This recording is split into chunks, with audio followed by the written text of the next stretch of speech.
Hi welcome to my channel. Telangana రాష్ట్రంలో ఉద్యోగుల సమస్యల పరిష్కారానికై త్రిసభ్య కమిటీని అయితే ఏర్పాటు చేశారు.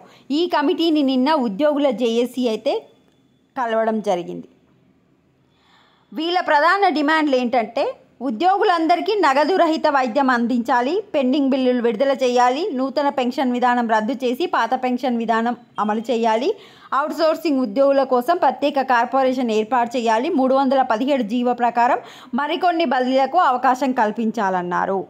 ప్రభుత్వం ఆర్థిక పరిస్థితి బాగాలేదు కనుక ఫస్ట్ ఆర్థికపరమైన అంశాలు కాకుండా ప్రభుత్వ ఖజానాపై భారం పడని 24 అంశాలను తొలుత పరిష్కరించి ఆ తర్వాత ఆర్థికపరమైన 14 అంశాలను దశల వారీగా పరిష్కరించాలని విజ్ఞప్తి చేశారు.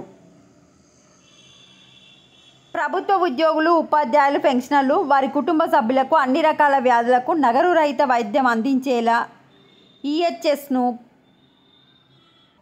పునర్వ్యవస్థీకరించాలని జేఏసీ కోరింది. సో ఇవి అప్డేట్స్. ఇంకోటి ఇల్లు గురించి కూడా రావడం జరిగింది.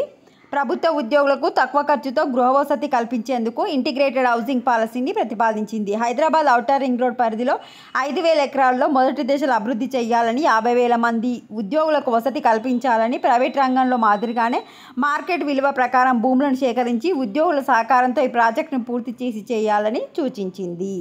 సో వీళ్ళ డిమాండ్లు అయితే కమిటీ ముందుంచింది. కమిటీ వచ్చేసి రాష్ట్ర ప్రభుత్వానికి అయితే తెలియజేయడం జరుగుతుంది. ఇవి అప్డేట్స్. వీడియోని లైక్ చేయండి. Thanks for watching.